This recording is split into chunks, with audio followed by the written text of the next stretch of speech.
Ma'am, stop resisting. I'm not resisting. My baby's slipping. Step aside or we escort you out right now.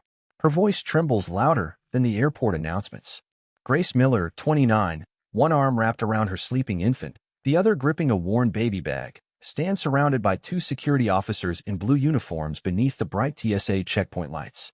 The terminal hums with rolling suitcases, distant gate calls, and whispered disbelief. Travelers slow their steps. A few raise phones, undecided whether to record or look away. Grace tries to steady her daughter against her shoulder. Please, she says, breath ragged. I just need to board. My ticket's right here. She lifts the crumpled paper, but one officer blocks it with a firm palm. His badge catches the fluorescent glow, silver sharp. Her baby stirs, tiny fingers brushing her collarbone. A hushed voice from the crowd. She's holding a newborn.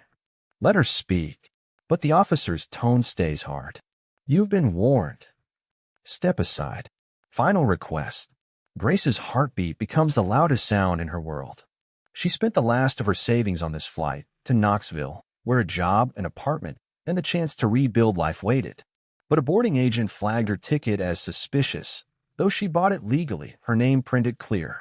Her skin flushes with heat, with fear, with the weight of every eye watching. They do not know she fled an unsafe situation. They do not know she is trying to keep her child warm and fed. They only see a tired black woman in an airport line. Her baby whimpers. Grace whispers, barely sound, please. She's hungry. Just let us through. One officer reaches for her elbow. Another moves behind her. And then the doors near gate C-12 glide open with a soft pressurized sigh. A tall man walks in. Gray suit, slow step, travel bag handled like it's made of glass. He pauses, noticing the scene long before anyone notices him. Some travelers straighten, recognizing the face from news articles about fairness, reform, and astonishing courtroom empathy. He is Judge William Carter. And none here know he quietly owns controlling shares in the very airline accusing Grace of fraud.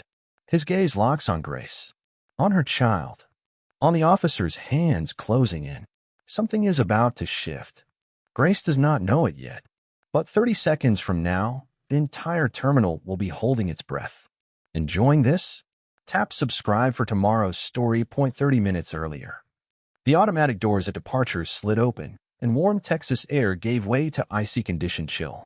Grace Miller stepped into Dallas-Fort Worth Airport, the blast of air on her face mixing with the soft warmth of her baby's breath against her neck. Her daughter, Harper, slept with her tiny cheek pressed to Grace's shoulder, a yellow blanket tucked under her chin. Grace adjusted the baby bag on her other arm. The strap dug into her skin. The handle of a cheap rolling suitcase rattled behind her, one wheel squeaking with every third step. This is it, she thought. Just make it to Knoxville. Start over. Her phone buzzed with a text from an unknown number. She ignored it. She had blocked the name that mattered days ago. Overhead, a boarding call echoed, final boarding for Flight 287 to Chicago at Gate B4. The announcer's voice was calm, distant, like nothing bad ever happened in the bright, polished world of airports. Grace followed signs toward security, her paper ticket folded into a neat square in her palm, edges softened by worry. She had printed it at the library that morning after triple-checking the confirmation email. One-way ticket. Early morning flight. Paid with a prepaid debit card she loaded with cash. The cheapest option she could find. Harper stirred as they joined the line. Grace bounced gently, humming a lullaby under her breath. Next, the TSA agent called, voice flat. Grace placed her ticket and faded driver's license in the tray. The agent, a woman with tired eyes and a tight bun, picked them up. Traveling alone? The agent asked. Yes, ma'am. Just me and my baby, Grace said. The agent glanced at the ticket. One way to Knoxville. Yes, ma'am. The agent's mouth pressed into a thin line. She scanned the ticket barcode. The scanner beeped, then flashed red. She tried again. Red. She tapped the screen, frowning. Grace's stomach tightened. Is there a problem? Grace asked. The agent didn't answer right away. She opened another window on the monitor, eyes darting across the screen. The overhead lights reflected off her badge, a small flash of silver every time she shifted. Finally, she spoke, tone cooler. You bought this ticket when? 2 days ago, Grace said. Online. I have the email if you want. How did you pay? Prepaid card. With cash. I don't have a regular bank account. The agent's fingers hesitated over the keyboard, then kept typing. Grace felt heat rise in her neck. Is that a problem? The agent sighed softly. It's just unusual. One way, paid in cash, close to departure date. Grace's heart sank. I'm not doing anything wrong. I'm moving for a job. I have the offer letter. She nudged her rolling suitcase closer with her foot. The squeaky will answered like a nervous friend. A small line began to form behind her. A man in a business suit checked his watch. A woman in a denim jacket shuffled her feet, glancing from Grace to the agent. The agent picked up the phone, pressed a button. Hi, this is Lindsay at Checkpoint C. I've got a possible flag on a ticket. Yeah. One-way cash, short notice. Passenger with infant. Grace swallowed, her mouth suddenly dry. I can show you my document, she said quickly. The job email. Lease agreement. I'm not hiding anything. The agent, Lindsay, covered the receiver with her hand. Ma'am, just wait a moment, please. On the other end of the line, a muffled voice replied. Lindsay listened, nodded once, then hung up. She looked at Grace with a practiced, careful expression. I need to call airline security to verify your ticket, Lindsay said. They'll decide if you can proceed. Grace's fingers tightened around Harper's blanket. Verify? Why? I paid. I did everything right. Lindsay's eyes flicked to Harper's sleeping face, then back to the glowing screen. It's standard when the system flags something, she said. Please step out of line and wait over there. A cold knot formed in Grace's chest. Behind her, someone whispered, Here we go again. Grace took a breath, tried to keep her voice steady. If they say no, what happens to me and my baby? Lindsay didn't answer that. Instead, she reached for the desk phone again. Her finger hovered over a single button marked security. She pressed it. 2 security officers arrived within minutes, broad-shouldered, clipped footsteps, radio static at their hips. One wore a nameplate that read Officer Dalton, the other Officer Ruiz. Their presence shifted the air around the checkpoint, quieting conversation. Grace stepped back, arms instinctively tightening around Harper.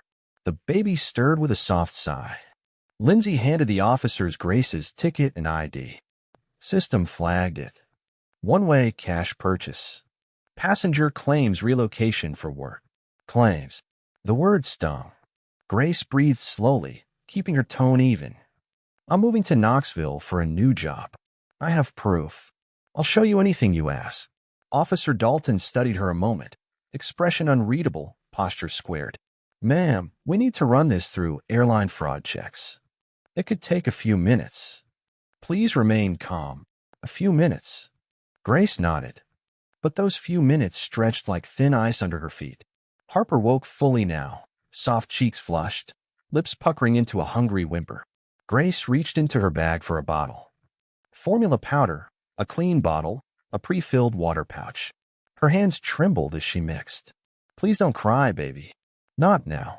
Harper fussed louder. Travelers glanced and then away, the way people do when discomfort hangs close. Ruiz returned after speaking with someone over the radio. His jaw was set tighter. The airline logged a mismatch on the payment verification. Could be accidental. Could be fraudulent. We need secondary questioning. Grace's pulse hammered.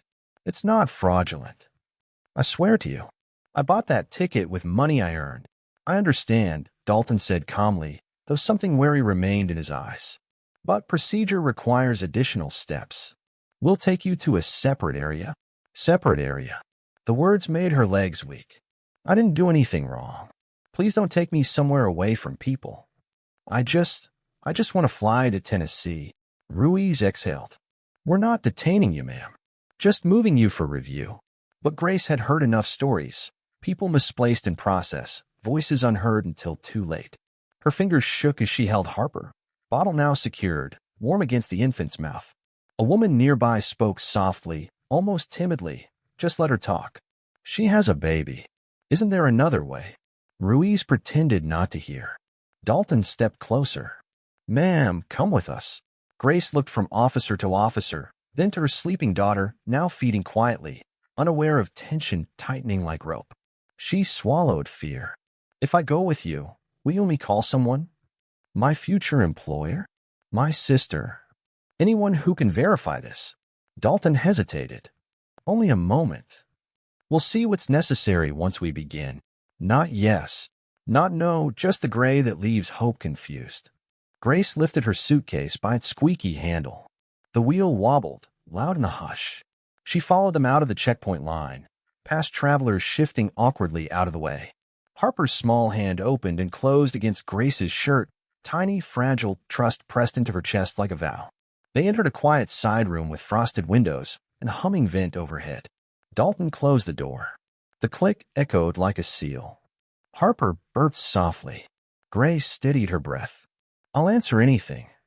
Please just treat us fairly. Dalton sat, elbows on the table. Then let's start simple. Why leave Dallas so suddenly? Grace hesitated, not from guilt, but from pain. Some stories are heavy to tell. But she was running out of time and out of people willing to listen. She spoke. My husband left 3 weeks ago.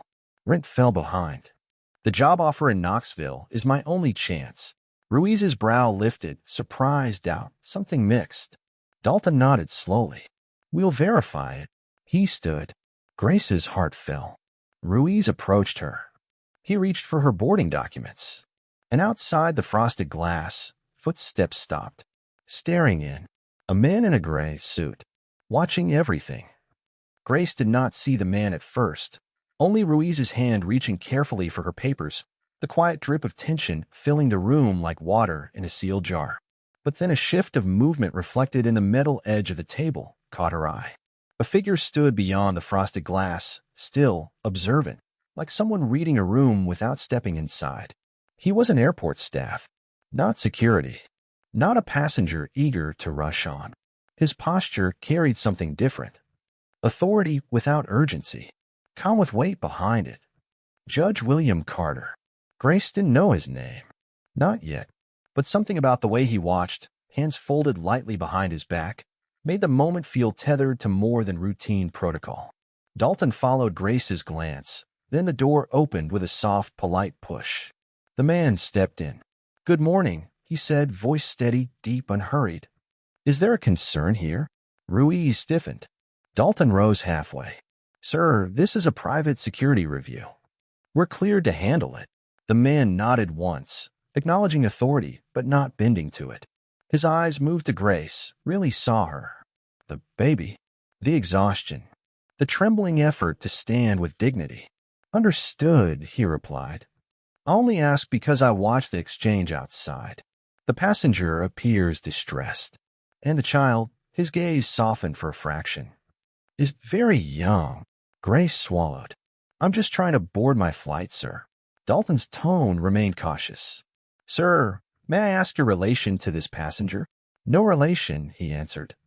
Just a witness. His gaze rested on Ruiz's hand, still holding Grace's documents, hovering too long as if one wrong move might fracture the fragile respect in the room. Ruiz lowered the papers slowly. Grace felt Harper's heartbeat against her chest, a tiny drum of life. She steadied her breath, voice thin but calm. My ticket flagged because it was bought with a prepaid card. I explained why. I'm relocating for work. I just need to get home to a new start. The man listened fully. No impatience, no dismissal. His eyes moved to Dalton. Is there evidence of wrongdoing? Dalton hesitated. Not yet. But protocol requires verification. Protocol is important, the man said evenly. Yet compassion is also a form of security. Wouldn't you agree? Ruiz shifted, discomfort cutting his posture in sharper lines. Dalton exhaled. Sir, this will only take time. If the ticket clears, she'll board. The man looked at Grace again, and she caught a flicker. Remorse? Familiarity?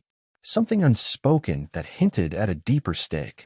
He nodded once, quietly backing toward the door. I'll wait outside, he said, just in case she needs an advocate present. The door closed behind him, leaving 3 people and one tiny heartbeat in a room too small for doubt. Dalton resumed questioning gently but methodically. Do you have the job offer email? Grace pulled her phone from her pocket, screen cracked in the corner, but still glowing. She opened her inbox, showed the offer letter, the Knoxville address, start date next week, supervisor name, Evelyn Shaw. Ruiz leaned in briefly, nodding. Looks legitimate. Dalton typed notes, processing. One more step. We must confirm payment source with the airline. If they clear it, you go. If not, Grace closed her eyes. The baby's breath warmed her skin. Please, let this be enough. Dalton tapped his radio. Security to airline verification.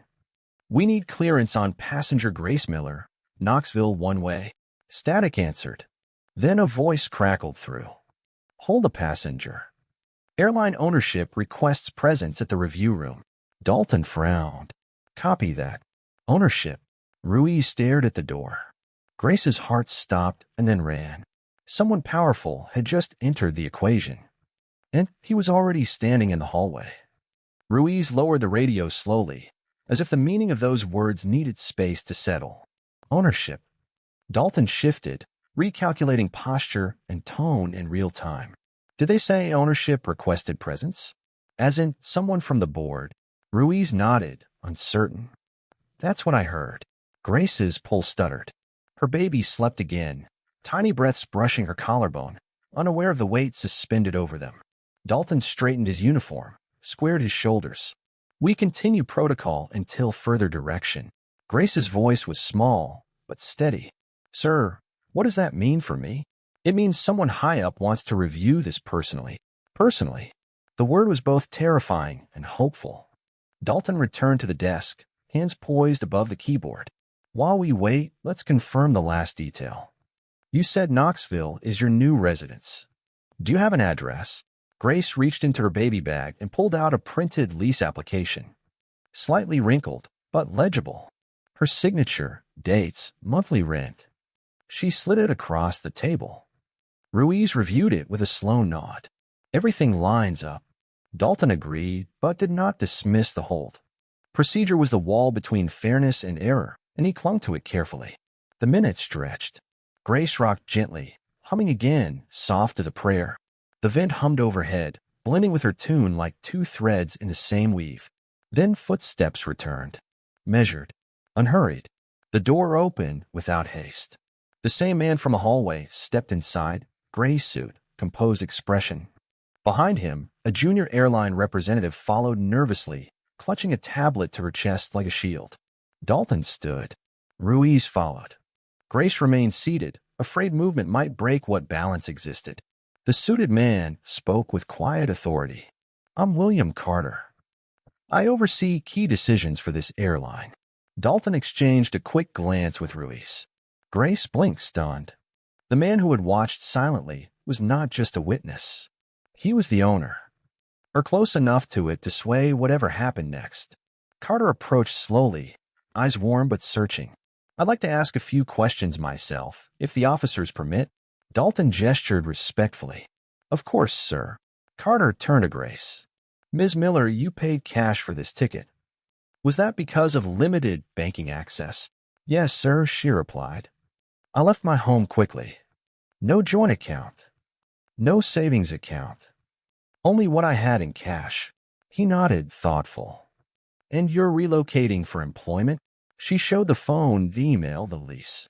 He studied each document carefully, not rushed, not dismissive. The junior representative stepped forward with a tablet. Sir, the verification system flagged the purchase because the prepaid card origin was unregistered. Could be harmless. Could be mishandled data. Carter handed back the tablet and looked at Grace again. Ms. Miller, he said softly, what are you hoping for today? Grace swallowed hard. A chance. Just that. A chance to start new. To raise my daughter somewhere safe. I've done everything right. I just need someone to believe me. The silence that followed was fragile, like thin ice beneath weight. Carter's expression shifted, not pity, but recognition. A man who had seen hardship before power. He stepped back, gaze flicking briefly to Harper's sleeping face. Then, release the hold, he said quietly. Let Ms. Miller board her flight. Dalton froze. Ruiz's eyes widened slightly. The representative stared, unsure if she heard correctly. Carter continued, tone firm as polished oak. And I will escort her to the gate myself. The room held its breath. For the first time, Grace felt the ice beneath her thaw. But neither she nor anyone else knew the storm waiting just beyond the door. Grace stood slowly, unsure if her legs still belonged to her. Harper slept on soft and warm, unaware that the path ahead had just shifted beneath her mother's feet. Dalton released a slow breath. Ruiz stepped aside. The tension in the room loosened, not gone, but no longer choking tight. Carter gestured toward the doorway. Let's walk. Grace gathered her bag, her squeaky suitcase shadowing each step. Dalton opened the door for them. Ruiz gave a respectful nod as she passed. The terminal beyond felt brighter now, less like judgment, more like possibility. People moved in currents, unaware that a small decision had just rerouted a woman's life. Carter kept stride beside her, not ahead, not above, as though escorting an equal. They approached the checkpoint again. Lindsay, the agent with tired eyes, noticed immediately. Her posture straightened, confusion flickering across her face. Ms. Miller is cleared, Carter said gently. Please finish her screening with priority accommodation for her infant. Lindsay nodded, relief washing through her expression as she offered a small, sincere smile. Of course, sir. Ms. Miller, right this way. Grace placed her bag on the scanner. Shoes off. Baby carrier checked carefully. Harper whimpered but did not wake fully. Lindsay's hands moved with care, not suspicion now. Clearance beeped green. Grace almost cried. Carter waited on the other side of the scanner. When Grace stepped through, he offered the quietest words. You've handled yourself with grace and restraint. Not everyone does under pressure. For a moment she wondered if he meant her name. Then she realized he meant her spirit. They began walking toward Gate C-12 together. At first, the movement felt like victory. Then two airline supervisors hurried toward them, suits crisp, badges catching light like warning flares. The older supervisor spoke first. Judge Carter, we weren't aware you were on site. There's been another development. Carter paused. Regarding Ms. Miller's case? Yes, sir. The supervisor held a tablet already queued to a page. A flagged note appeared.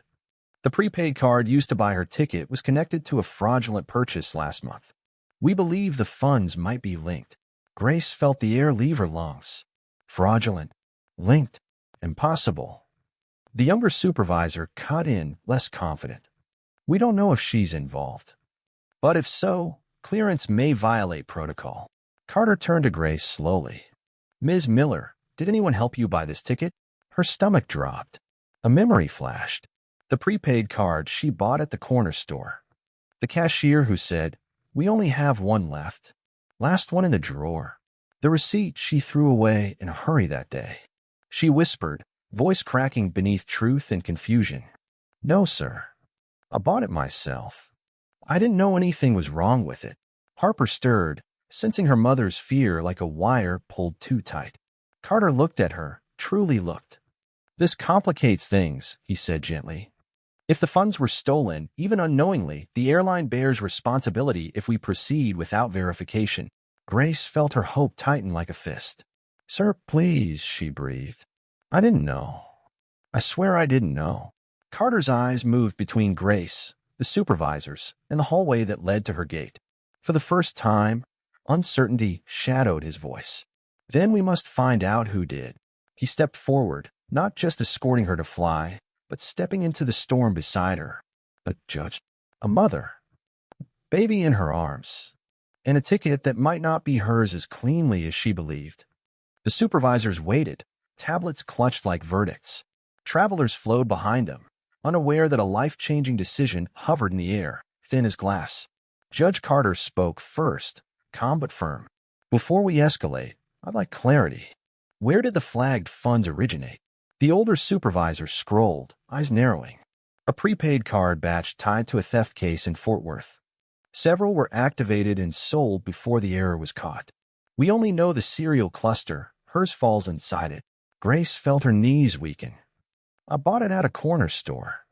I didn't know it was part of anything illegal. Carter's gaze softened. Ignorance isn't guilt, but it does warrant caution. The younger supervisor added quietly, We can still verify legitimacy through point-of-sale records if someone requests it at an executive level. Grace looked up, breath held like a fragile cup between her hands. Carter met her eyes. May I have the card number? She pulled it from her wallet, edges worn, numbers fading. She handed it over carefully, as if passing a second chance. The older supervisor type sent an internal request. The system processed. A progress will spun endlessly, like time itself delaying mercy. While they waited, Carter guided Grace towards seats near the window, away from staring eyes, closer to where sunlight painted the floor in long golden bars. Harper opened her eyes, tiny fist stretching. Grace kissed her forehead, voice a trembling whisper. We'll get there, baby. Just hold on. Carter sat across from them, posture thoughtful, hands folded. Ms. Miller, he said quietly, your situation isn't rare. Many people fall through cracks built by policy, not wrongdoing. Grace blinked away tears. Have you seen this before? His answer was slow, heavy with history. My mother. Years ago. She was denied boarding for reasons that had nothing to do with truth. He paused. I swore no family would endure what she did. Ruiz approached from behind, hesitant at first. Sir, verification update. Everyone turned. Ruiz held the tablet, screen angled like a secret. This card, was purchased legally. The batch was mixed. Some were stolen, some legitimate. Hers matches a clean activation log from a nearby store. Grace inhaled sharply. Relief flooded her chest so quickly it felt like light. But Ruiz wasn't finished. One more thing. The clerk who sold this card was arrested last week for ticket scams. He confessed to targeting women fleeing unstable homes, offering discounted cards to trap them later. Ms. Miller's purchase wasn't part of the scam, but her profile matched his pattern. Grace froze. A pattern, she whispered. They thought I was part of it because I looked like his victims. And there it was. Not guilt. Not fraud. Assumption born from data and demographics. Carter's jaw tightened, resolve settling like stone. He stood. Clear Ms. Miller. Cancel all suspicion markers. And note in the file, she was wrongly flagged due to systemic bias in the fraud model. The supervisors nodded, immediate, unquestioning. Grace held Harper close, warm tears gathering, not from fear this time, but from release. Carter extended a hand. Let me walk you to the gate, Grace. Not as authority. He glanced at the child, small, trusting life, but as someone who believes in second chances. The PA announced pre-boarding for her flight. For the first time in weeks, the path ahead looked real. Not a wall, a door. And it had just opened. Gate C12 glowed like a promise ahead. Rows of chairs, rolling suitcases, the rhythmic pulse of boarding announcements. Grace walked with Judge Carter beside her, Harper tucked securely to her chest. The baby's soft breaths matched the quiet hope rising inside her. But before they reached the gate, a woman with a tablet approached. Airline operations badge. Concern in her eyes. Judge Carter, she said, voice respectful but tense, we reviewed the internal incident. Protocol was followed, but the system's bias flag is troubling. We'll need to file a report for audit and training. Carter nodded. Make it thorough. No employee should fear accountability when they act in good faith, but no traveler should be penalized for circumstances outside their control. A beat. Especially a parent traveling alone. Grace looked at him, gratitude trembling behind exhaustion. The operations manager then turned to Grace. Ms. Miller, we're prepared to reseat you in priority boarding to reduce stress with your infant. And if you're willing, she hesitated carefully. We'd like to record a formal statement later to help improve how our system identifies risk in vulnerable passengers. Grace hesitated. She was tired, bone-deep tired. But the thought of preventing someone else from standing where she stood, afraid and unseen, rooted her answer. I'll do it, she said softly. If it helps other mothers, yes. Approval warmed the manager's expression. She moved aside as pre-boarding began. Carter walked her to the desk, speaking low enough that only she could hear. You handled adversity with dignity, he said, even when panic would have been justified. Grace lowered her gaze, humbled. I was shaking inside. Courage isn't the absence of fear, Carter replied. It's choosing fairness over anger when no one is watching. The gate agent scanned Grace's ticket, now clear, unflagged, green as new leaves. The sound of the beep felt like absolution. As she prepared to step down the jet bridge, Carter paused, as though words rested behind his tongue waiting for permission. My mother used to hold me the way you hold Harper, he said.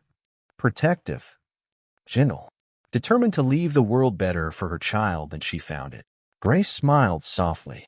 She raised a good man. He almost smiled back. But then another voice called across the terminal, loud, shaky. Ms. Miller, wait. Ruiz jogged toward them, a small envelope in hand, breath unsteady from the run. You forgot this in the security room, he said, offering it to her. Inside is your original boarding stub, and he hesitated, then added with sincerity rarely heard from someone in uniform. My apology. You deserved more patience today. Grace accepted the envelope carefully. Harper blinked, curious eyes wide at the new voice. I know you were doing your job, Grace said. Thank you for returning this. Ruiz nodded, relief visible. Something in him had changed, not just a shift in policy, but in perception. She stepped closer to the gate entrance, ready to board. But before her foot crossed the threshold, she looked back. Carter stood with calm posture, watching her go. Not ownership, not authority, but something quiet and respectful. Part of her wanted to thank him again. Part of him seemed to want to follow. The jet bridge door chimed open. Grace took a breath and stepped forward. One journey closing, another beginning. The jet bridge smelled faintly of coffee and airplane carpet, stale, familiar, comforting.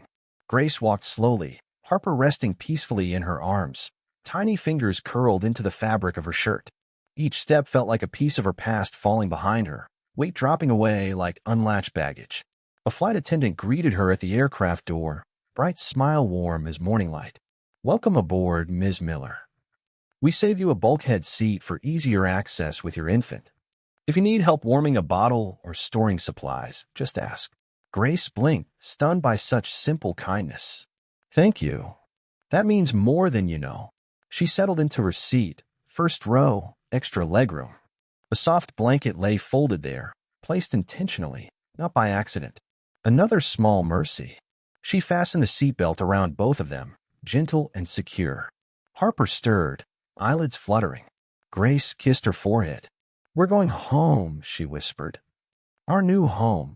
As passengers filtered in, she caught glimpses of Carter through the window, still near the gate, speaking with staff. His posture was relaxed, yet engaged, as if ensuring no loose thread of the incident remained to trip another traveler. Grace's heart swelled with something that wasn't hero worship but recognition. He had power but chose compassion. Authority but chose listening. She would carry that forward into her new life. The engines hummed. The door closed. The cabin lights softened to a gentle glow. Just before the plane pushed back, a notification buzzed on her phone. Email from Evelyn Shaw, hiring manager, subject. Welcome home early. Grace opened it, breath-catching. Grace, we heard from the airline that you experienced difficulty getting through security today. I want you to know we support you.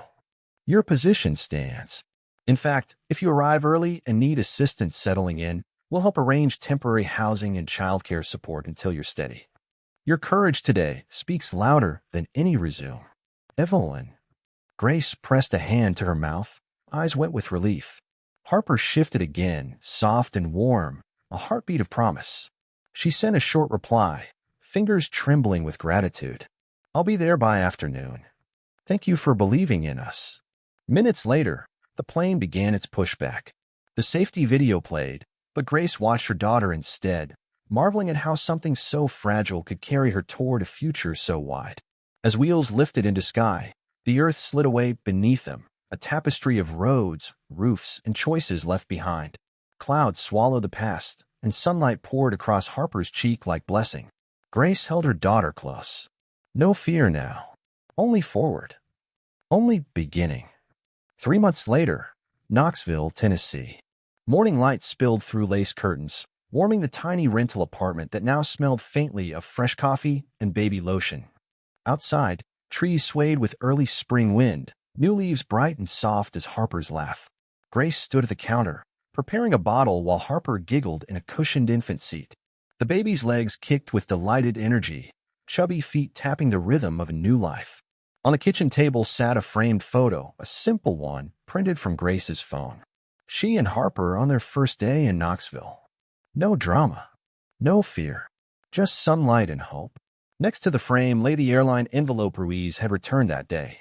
The original boarding stub tucked inside like a quiet symbol. Grace kept it not as a reminder of hardship, but as proof that a moment of compassion can redirect the future. At noon, she walked Harper in a stroller down Cherry Avenue toward the office building where she now worked as an administrative coordinator. Steady income. Supportive team. A supervisor who valued her. Coworkers who asked about Harper by name. Sometimes, when she passed the airport news screen in the lobby, she saw his face. Judge William Carter. The man who stepped in. The man who didn't have to, but chose to. Recently, a headline scrolled beneath his interview clip.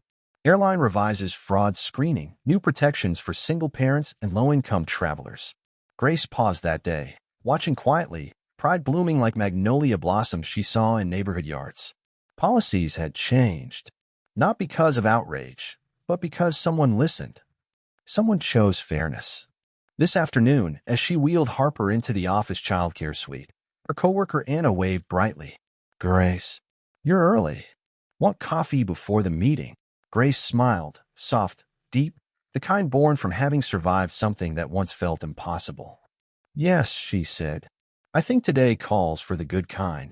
During lunch break, an email arrived from an unfamiliar address. Subject, follow-up with gratitude. Her heart lifted softly. She opened it. "Ms. Miller, I've thought often of our encounter at the airport. Your resilience stayed with me, as did your daughter's calm presence in the midst of uncertainty. I wanted you to know the new passenger screening policy was inspired by your case, and early results are promising. Fewer false flags. More dignity. If you ever need reference or support as you build your future, you may reach me directly. With respect, William Carter." Grace read the words twice, then a third time. She breathed out slowly, warmth settling through her chest like sunlight through glass. Not gratitude for being saved, but gratitude for being seen. At the end of the workday, she walked home under a sky touched by gold. Harper slept in her stroller, one hand curled around that same yellow blanket she carried through the airport so long ago. Grace paused at her apartment door, looked at her daughter, and whispered, "We made it." A story once filled with fear and doubt now rested quietly in her past, ready to be told to her child one day, not as trauma, but as truth. That dignity is worth defending. That compassion changes systems. That people can use power to lift, not crush. Harper stirred gently, eyes fluttering open to evening light. Grace smiled. Tomorrow waited, bright, real earned. Andy, thanks for watching.